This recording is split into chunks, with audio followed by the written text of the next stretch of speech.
Alright guys, welcome to the first installment of Richardson's Whitetail Services YouTube channel. This channel is for clients and for workshop attendees to gain furthering information to make them become better deer hunters and better stewards of their land. Now, any of you who have been with me for any length of time knows how much emphasis I put on buck bedding. And not just buck bedding, but also, and pointedly, October bedding. October bedding is completely different. So you're going to have your summer bedding, which is going to correlate to your early bow hunting, and this is going to correlate, this type of bedding that I'm going to show you is going to correlate to that October lull period.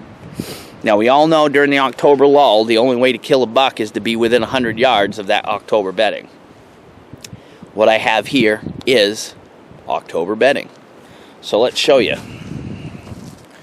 What we have is we have a bed here, we have a bed here, and we have a bed there, and wherever else he wants to lay right in this area. This indicates to me that this isn't 3 or 4 different deer all laying together. This is one buck getting up, being antsy, turning around and relaying down in another spot, just changing positions.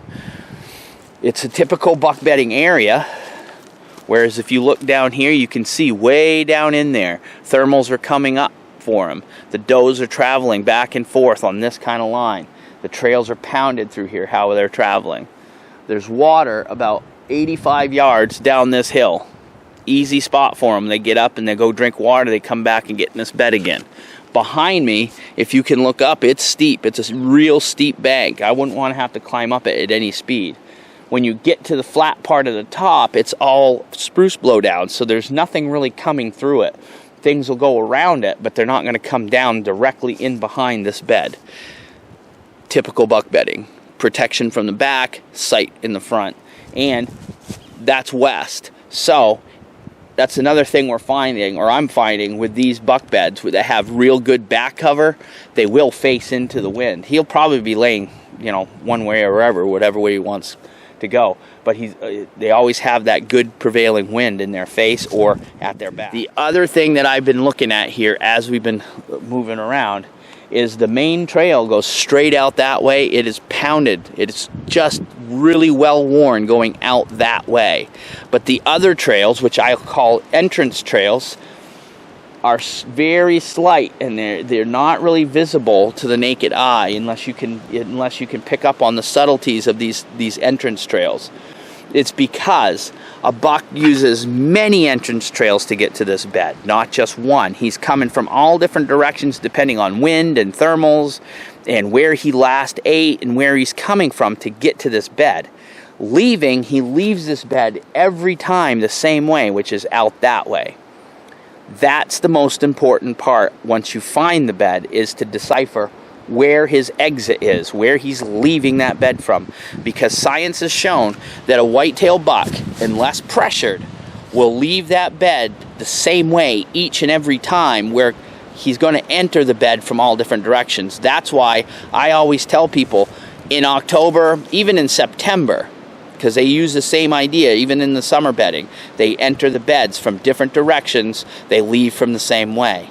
So in this case, you need to be within 100 yards of this, which is very convenient in the sense that the entrance to this piece of property for you to get in the most efficient way and use the wind is that direction.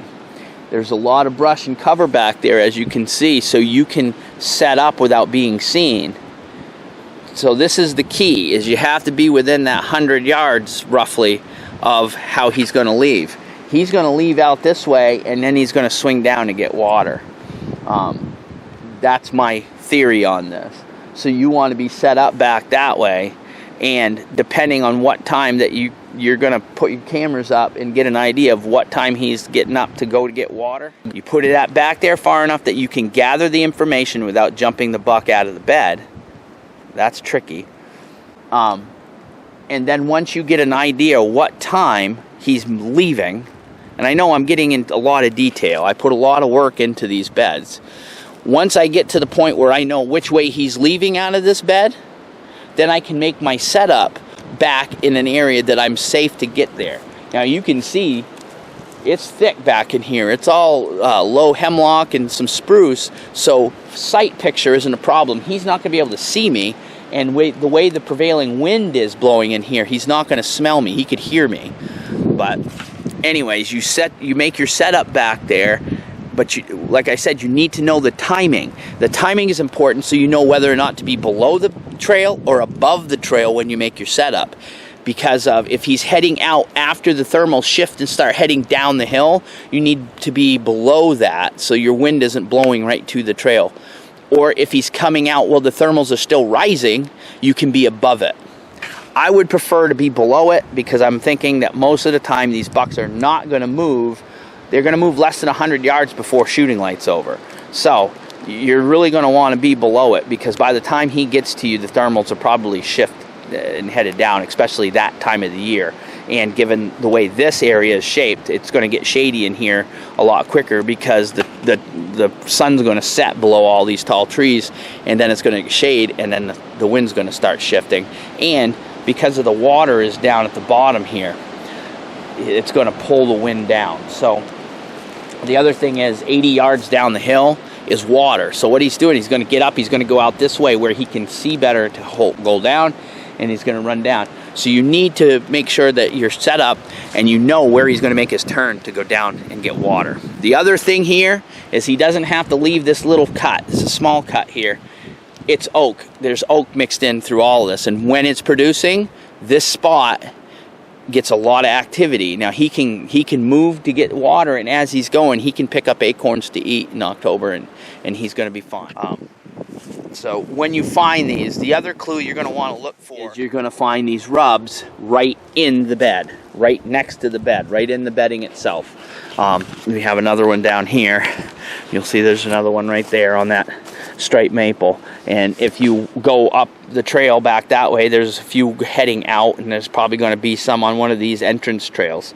So the problem with trying to hunt this in the morning, as we know, is we don't know which trail and which direction he's going to come from. So setting up right in here, 100 yards away on his out trail in the morning, he may use that to come in if the wind's right, but more than likely he's going to be using one of these other trails to get in. So morning, I wouldn't even bother with it. This is an evening set. So now that you've seen that, I've explained it. That's this installment of Richardson's Whitetail Services. I hope you learned something, and we'll have more to come. Every time I go out, I try to film something, and all I ask is every time you guys go out in the woods, you try to learn something new. All right? Thanks a lot, and we'll talk to you later.